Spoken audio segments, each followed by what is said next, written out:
जय हिंद दोस्तों। एक बार फिर से स्वागत है आपका फोटोन लर्निंग यूट्यूब चैनल पर। चलिए दोस्तों, मध्यकालीन इतिहास की अपनी कहानी को आगे बढ़ाते हैं और आज पढ़ते हैं औरंगजेब के बारे में, जिन्होंने 1658 से लेकर के 1707 ईस्वी तक शासन किया था। अगर आपने पीछे वाली वीडियो नहीं देखी है तो आप हमारे चैनल की प्लेलिस्ट के अंदर जाके चेक कर सकते हो। वहां पर आपको एंशियंट हिस्ट्री और मेडिवल हिस्ट्री की दो प्लेलिस्ट मिलेंगी, जिनके अंदर हमने बिल्कुल डिटेल में हिस्ट्री को डिस्कस किया है। इससे पिछली वीडियो में हमने क्या देखा था, हमने बाबर से लेकर के और शाहजहां तक कंप्लीट डिस्कस कर लिया था। बाबर के बाद कौन आए थे? बाबर के बाद आए हुमायूं, फिर अकबर, फिर जहांगीर और फिर शाहजहां। आज हम डिस्कस करेंगे औरंगजेब के बारे में। अगर आपको पीडीएफ चाहिए तो हमारे टेलीग्राम चैनल के ऊपर जाके आप ज्वाइन करके वहां से पीडीएफ डाउनलोड कर सकते हो और लेक्चर को रिवाइज कर सकते हो। चलिए दोस्तों, बिना किसी देरी के स्टार्ट करते हैं आज की क्लास।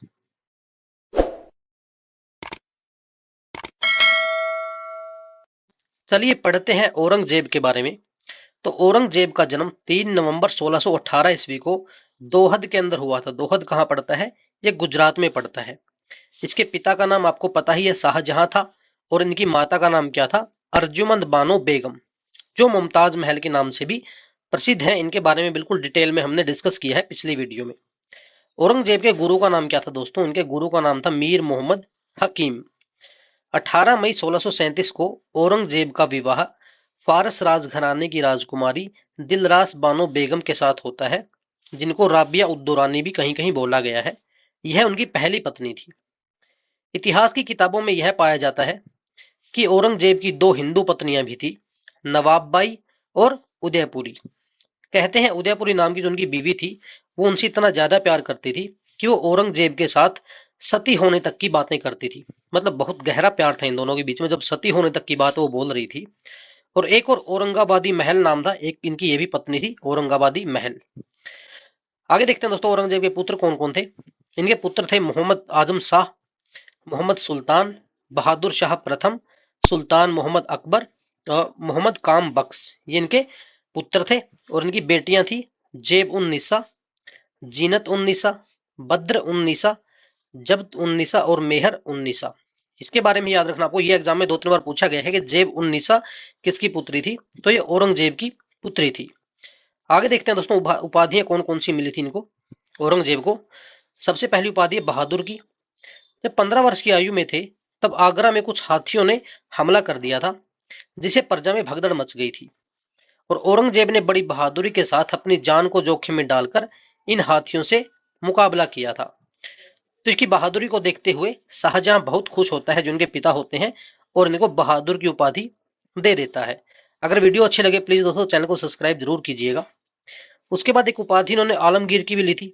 आलमगीर ये भी काफी बार पूछा जाता है। तो आलमगीर का मतलब क्या होता है? विश्व का विजेता। आगे पढ़ते हैं। शाही पोशाक में एक दरवेश, ये उपाधि भी इनको दी गई थी। ऐसा क्यों बोला गया था? क्योंकि इनका जो रहन सहन था वो काफी सादा था। सादा आएगा दोस्तों यहाँ पे। और शराब न पीने के कारण इसे शाही पोशाक में एक दरवेश कहा गया।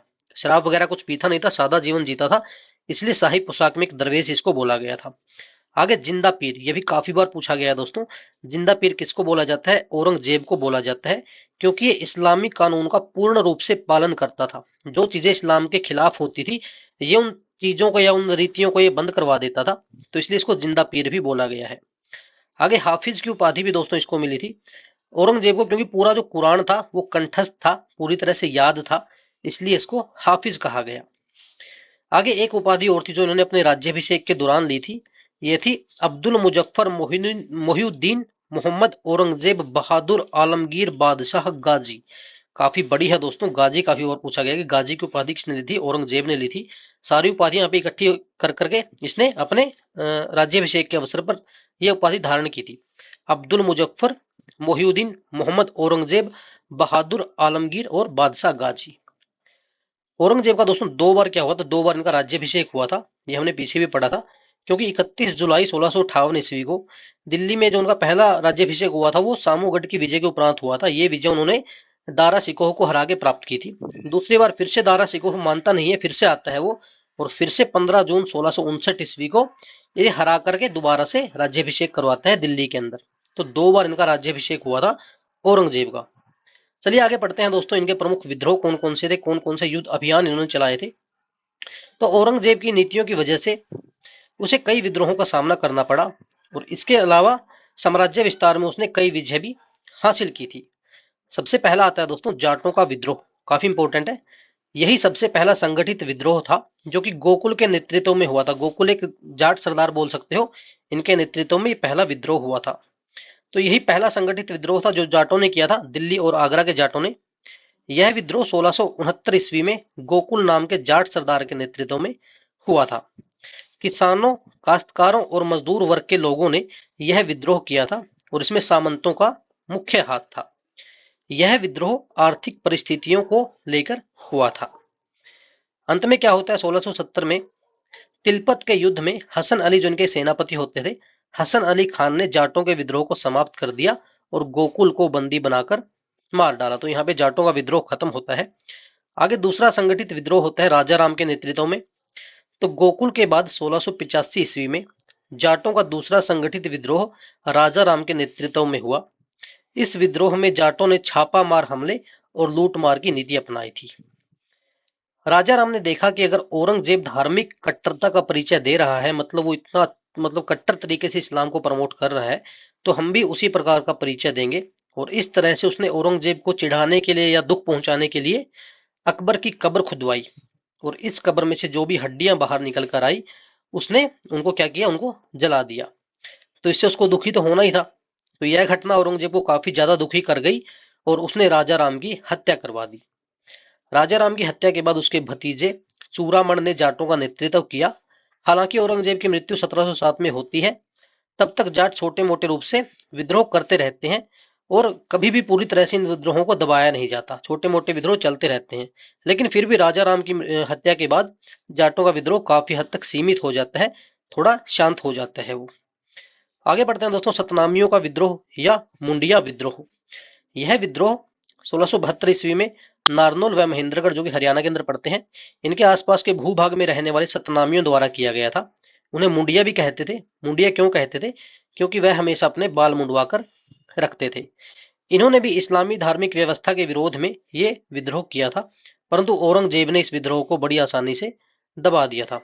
औरंगजेब काफी कट्टर था दोस्तों, वो इस्लाम को बुरे तरीके से प्रमोट करता था। उसको चाहे किसी की हत्या क्यों ना करनी पड़ जाए, जबरदस्ती वो लोगों से इस्लाम कबूल करवाता था। आगे आता है दोस्तों सिख विद्रोह, वेरी इंपॉर्टेंट। तो सिख विद्रोह भी पूरी तरह से धार्मिक विषय के संबंध में ही था, क्योंकि सिख भी काफी परेशान थे। सिखों को भी ये जानबूझ करके जबरदस्ती इस्लाम धर्म जो कबूल करवाना चाहता था। तो इन्होंने भी इस्लामी धार्मिक व्यवस्था के विरोध में विद्रोह किया था, परंतु औरंगजेब ने भी इसे भी आसानी से दबा दिया था। इस समय जो सिखों के गुरु थे वे थे श्री गुरु तेग बहादुर जी। उसने यह प्रयास किया, किसने? औरंगजेब ने, कि हम गुरु तेग बहादुर को ही इस्लाम धर्म स्वीकार करवा देते हैं, तो सारा सिख संप्रदाय स्वयं ही इस्लाम धर्म स्वीकार कर लेगा। तो जोर इन्होंने बहुत लगाया दोस्तों। इस प्रकार उसने सिखों के गुरु को ही इस्लाम धर्म स्वीकार करने के लिए बुलवाया, परंतु तेग बहादुर ने उसको स्वीकार नहीं किया और विद्रोह किया। तो क्या होता है, फिर उनको पकड़कर दिल्ली ले जाया जाता है और दिल्ली में शीशगंज के पास 1675 ईस्वी में गुरु तेग बहादुर के सर को अलग कर दिया जाता है। पढ़ने में और पढ़ाने में देखने में काफी आसान बात लगती है दोस्तों ये, लेकिन एक बार सोचकर देखिए किसी के सिर को अलग कर देना कितनी ज्यादा कट्टरता उसके अंदर थी। अब सोचकर भी आपके रोंगटे खड़े हो जाएंगे। वहीं पे शीशगंज के पास, शीशगंज गुरुद्वारे के नाम से वो जगह प्रसिद्ध है, चांदनी चौक के अंदर जो है, वहीं पे गुरु जो तेग बहादुर थे वो शहीद हुए थे। तो सर अलग करने से पहले सिख गुरु तेग बहादुर को 5 दिन गंभीर यातनाएं भी दी गई थी दोस्तों। ऐसी ऐसी सजा देते थे वो जिनके बारे में हम सोच भी नहीं सकते। नाखून निकलवा लेना, बालों को नोच लेना, इस तरीके से किसी अंग को जैसे काट देना, अंगों को हानि पहुंचाना। तो उनके सहयोगियों को भी गंभीर यातनाएं वहां पे दी गई थी, फिर उनकी हत्या कर दी गई। इसके बाद आए सिखों के 10वें गुरु गोविंद सिंह जी, जो सिखों के अंतिम गुरु थे। उन्होंने भी औरंगजेब का विद्रोह किया और उसके खिलाफ काफी लड़ाइयां लड़ी। हालांकि इस विद्रोह के क्रम में उनके पुत्र भी उनसे दूर हो गए, यानी कि उनकी हत्या करवा दी गई। इनके पुत्र काफी छोटी उम्र में थे दोस्तों, जब औरंगजेब ने इनको जिंदा ही दीवार के अंदर चुनवा दिया था। तो काफी देख सकते हो बच्चे भी इतने बहादुर थे। तो फिर भी इन्होंने कभी औरंगजेब की अधीनता स्वीकार नहीं की थी गुरु गोविंद जी ने। तो आगे क्या होता है, आगे 1682 में औरंगजेब जो है वो दक्षिण भारत की तरफ चला जाता है और सिख उत्तर भारत में विद्रोहों को अपने जारी रखते हैं। और अंत में जब 1707 में औरंगजेब की मृत्यु हो जाती है, तब बहादुर शाह के समय में सिखों और मुगलों में एक प्रकार का समझौता हो जाता है। यहाँ पे एक बंदा बहादुर नाम के शख्स भी आए थे दोस्तों, उनके बारे में हम अलग से डिटेल में डिस्कस करेंगे। काफी बहादुरी उन्होंने दिखाई थी। ऐसा बोला जाता है कि बिल्कुल ईंट से ईंट बजा के रख दी थी उसने मुगलों की, अकेले नहीं। आगे देखते हैं राजपूतों का विद्रोह। तो राजपूत शासक अकबर के समय से मुगलों के काफी सहयोगी हो गए थे, क्योंकि अकबर जो था वो शादियां वगैरह करके, वैवाहिक संबंध वगैरह बना के वो थोड़ा क्लोज था राजपूतों के। परंतु जब औरंगजेब आता है और उसकी धार्मिक कट्टरता सामने आती है, तब राजपूत भी मुगलों से दूर होने लगते हैं। अकबर के टाइम में इतनी ज्यादा कट्टरता नहीं थी, वो हिंदुओं को भी अपने दरबार के अंदर रखता था, और ना ही ज्यादा मनमानी नहीं करता था हिंदुओं के साथ। लेकिन औरंगजेब की कट्टरता को देखकर मुगल भी उससे, सॉरी, राजपूत भी उससे दूर होने लगे थे। इसमें मारवाड़ और मेवाड़ सबसे प्रमुख थे। मुगलों के विद्रोह में ये उभर कर आते हैं। इसका कारण यह था कि मुगल उनके धार्मिक कार्यों में हस्तक्षेप करने लगे थे, और औरंगजेब इन पर शासन करने की जो नीति थी वो काफी कठोर अपना रहा था। तो धार्मिक कार्यों के अंदर अगर हस्तक्षेप करोगे तो कोई बर्दाश्त नहीं करेगा। तो उसी प्रकार ऐसे ही यहाँ पे मारवाड़ और मेवाड़ के साथ इन्होंने किया था। तो इन्होंने भी मतलब विद्रोह करना ही उचित समझा। इस विद्रोह के क्रम में मतलब दोनों को दबा दिया गया, किसको, मारवाड़ और मेवाड़ को, और दोनों पर औरंगजेब की विजय होती है। आगे देखते हैं शहजादे अकबर का विद्रोह। शहजादा अकबर ये कौन है दोस्तों? ये इसी का पुत्र है औरंगजेब का, इसने भी विद्रोह कर दिया था। तो मारवाड़ के संरक्षक दुर्गादास राठौड़ और मेवाड़ के शासक का सहयोग प्राप्त करके अकबर ने 11 जनवरी 1681 को खुद को स्वतंत्र बादशाह घोषित कर दिया। हालांकि उस समय तक तो औरंगजेब भी था ही, औरंगजेब तो 1707 में मरा था, लेकिन तभी इसने अपने आप को बादशाह घोषित कर दिया था। तो 1681 ईस्वी में औरंगजेब के विरुद्ध उसके पुत्र अकबर ने विद्रोह कर दिया। बाद में राजपूत उसका साथ छोड़ देते हैं। इसका यह कारण था कि औरंगजेब ने खत लिखवाया। उसने इस खत में क्या लिखा, उसने बड़ी ही चालाकी से क्या बात लिखी खत के अंदर, कि बहुत अच्छा काम कर रहे हो तुम अकबर, कि तुम राजपूतों के साथ मिलकर उनको हमारे खिलाफ भड़का रहे हो, और अब हम राजपूतों को बारी बारी से मार रहे हैं। यानी कि उस खत में बड़ी चालाकी से उसने लिखा था। तो सभी ने क्या सोचा जो राजपूत थे, कि ये दोनों मिले हुए हैं। उसने बोला ना कि बहुत अच्छा काम कर रहे हो तुम, ठीक है, अब हम एक एक राजपूत को मार रहे हैं। तो उन्होंने यही सोचा कि दोनों आपस में मिले हुए हैं, दोनों की चाल है ये, और इस प्रकार की चिट्ठी उसने राजपूतों के खेमे में फैला दी थी। अब राजपूतों को ऐसा लगा कि यह औरंगजेब और अकबर की एक चाल है। अकबर आकर हमारे साथ मिल तो गया है, लेकिन वो हमारे ही आदमियों को मरवा रहा है। इस तरह से राजपूतों को लगा कि अकबर उनके सहयोगी नहीं बल्कि गुप्त रूप से उनके दुश्मन है, इसलिए उन्होंने अकबर का साथ छोड़ दिया। अब अकबर क्या करता है, भागकर वो शिवाजी के पास जाता है, लेकिन उस टाइम पे शिवाजी वहां पे नहीं होते हैं, उनके पुत्र संभाजी होते हैं। संभाजी ने उनको संरक्षण दिया, जिसके कारण औरंगजेब उसका पीछा करते हुए मराठा क्षेत्र तक पहुंच जाता है, और अपने अंतिम वर्ष दक्षिण भारत में ही व्यतीत करता है। तो बाद में क्या होता है, अकबर फारस चला जाता है। क्यों? क्योंकि मराठे भी पराजित होने लगते हैं, और फिर फारस के शाह ने उसको संरक्षण दिया, और लंबे समय तक वह वहीं पे रहा, और बाद में अकबर की मृत्यु फारस के क्षेत्र में ही हो जाती है। आगे देखते हैं दोस्तों मराठों का विद्रोह। वैसे तो हम इस टॉपिक को अलग से कंप्लीट डिस्कस करेंगे जब हम शिवाजी को या मराठों को पढ़ेंगे। इसमें थोड़ा सा पढ़ लेते हैं कि मराठों का विस्तार शिवाजी के माध्यम से प्रारंभ हुआ था, जो कि दक्षिण भारत के महाराष्ट्र से में प्रारंभ होकर पूरे दक्षिण भारत में धीरे धीरे बढ़ने लगा था, मराठों का विस्तार होने लगा था। तो शिवाजी के प्रयासों को बढ़ते हुए, उनके साम्राज्य को बढ़ते हुए देखकर औरंगजेब प्रारंभ में ही सशंकित होता है। परंतु उस समय उसका ध्यान कहाँ पे होता है, उत्तर भारत में उसका ज्यादा ध्यान होता है। इसने क्या किया फिर आगे, दक्षिण भारत की तरफ थोड़ा ध्यान देते हुए इसने राजपूत राजा जयसिंह को शिवाजी के साथ संधि करने के लिए भेजा। यहाँ भी एक चाल थी दोस्तों। तो संधि कौन सी थी? वो थी पुरंदर की संधि। तो इस संधि की क्या शर्तें थी कि शिवाजी और जयसिंह के बीच जो 1665 में पुरंदर की संधि हुई थी, इसके अंतर्गत क्या होता है कि शिवाजी को अपने किले मुगलों को देने पड़ते हैं, और औरंगजेब की एक तरह से प्रतीकात्मक यहाँ पे जीत होती है। आगे शिवाजी को औरंगजेब की अधीनता स्वीकार करनी पड़ती है, और साथ ही मिर्जा राजा जो जयसिंह थे, इन्होंने शिवाजी द्वारा मुगलों के जीते हुए 35 किलो में से 23 किले वापस लौटा दिए। इस संधि के तहत शिवाजी के बड़े पुत्र जो संभाजी थे, उनको औरंगजेब के दरबार में भेजा गया, और इनको 5000 मनसब दिए गए। मनसब के बारे में हम पहले ही बता चुके हैं कि क्या होते थे मनसब। आगे जयसिंह जो थे वो शिवाजी से औरंगजेब के दरबार में चलने की प्रार्थना करता है कि आप वहां पे चलिए, आपको मुगल सत्ता से कुछ रियायत मिलेगी। रियायत दिलाने के लिए वो आमंत्रित करते हैं। तो 22 मई 1666 ईस्वी में शिवाजी आगरा के किले में दीवाने आम में उपस्थित होते हैं। तब उन्हें औरंगजेब क्या करता है, जो आगरा में स्थित एक जयपुर भवन है उसके अंदर उनको नजरबंद करवा देता है, एक टाइप से कैद उनको कर लेता है।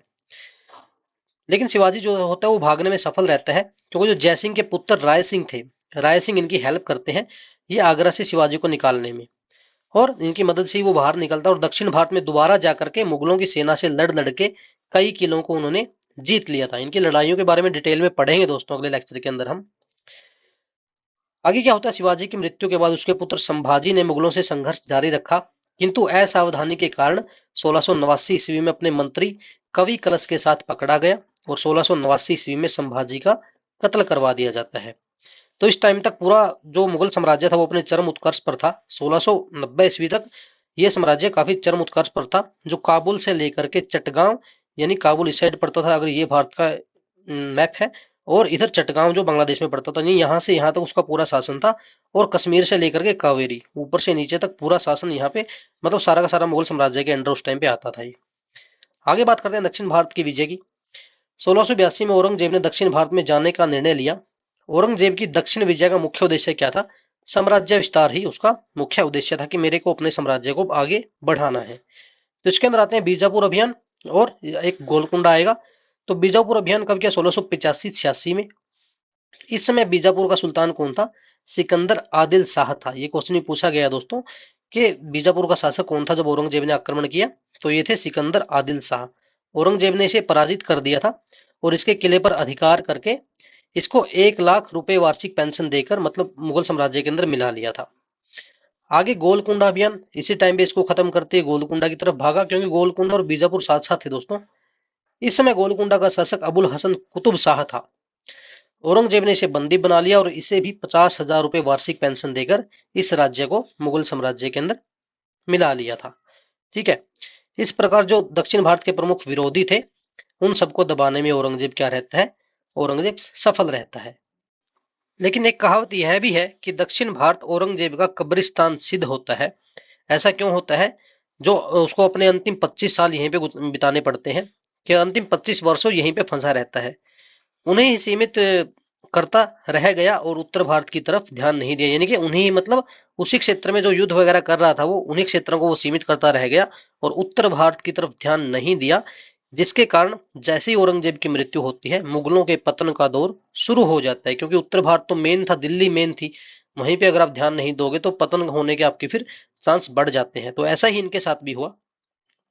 औरंगजेब की मृत्यु 3 मार्च 1707 ईस्वी को अहमदनगर के पास हुई।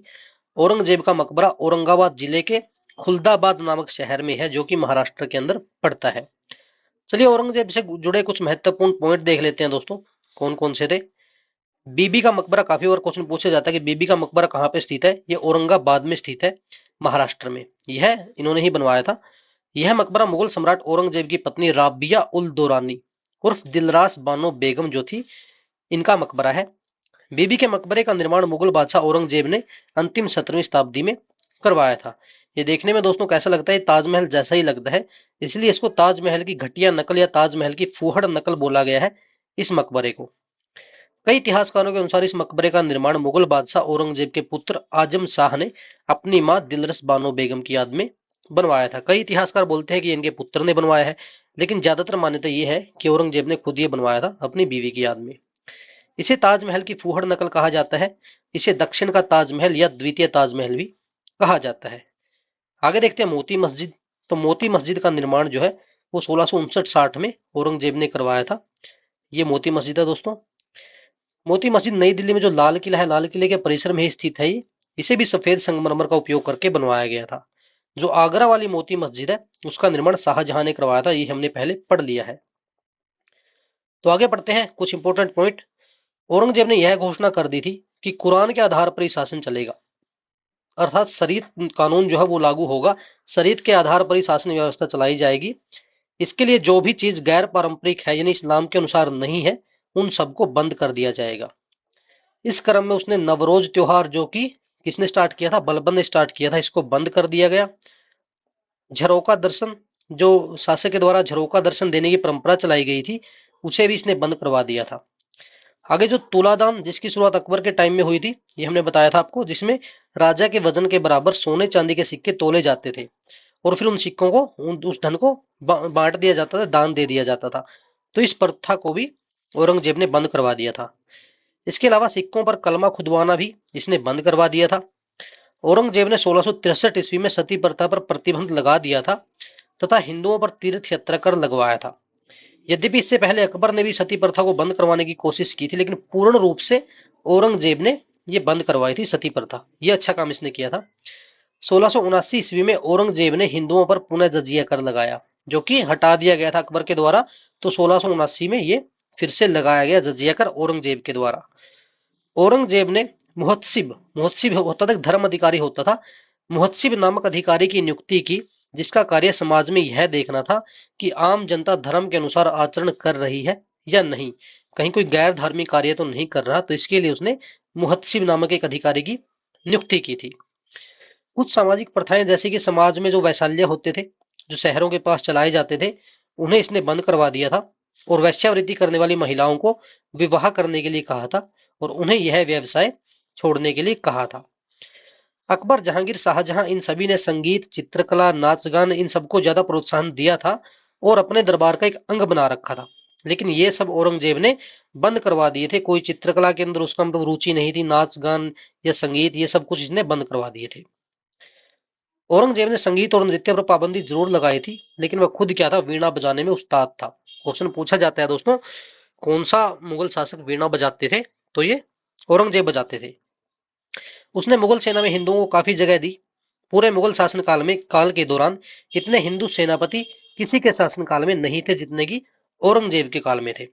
तो यहाँ पे दोस्तों हमारी क्लास आज खत्म होती है। हमने पूरा डिस्कस किया औरंगजेब के बारे में, एक एक पॉइंट हमने डिस्कस किया है जो भी एग्जाम में हमारा बनता है। फालतू की चीजें हम कभी ना तो पढ़ाते हैं और ना ही खुद पढ़ते हैं। ठीक है दोस्तों, मिलते हैं अगली क्लास में। अगर लेक्चर अच्छा लगा, क्लास अच्छी लगी तो प्लीज वीडियो को लाइक करिए और चैनल को सब्सक्राइब करके बेल आइकन जरूर दबाइए, क्योंकि हम डेली हमारी ये सीरीज चली हुई है मेडिवल हिस्ट्री की, ताकि आपके पास नोटिफिकेशन पहुंचे और अच्छे तरीके से आप पढ़ाई करो। थैंक यू दोस्तों।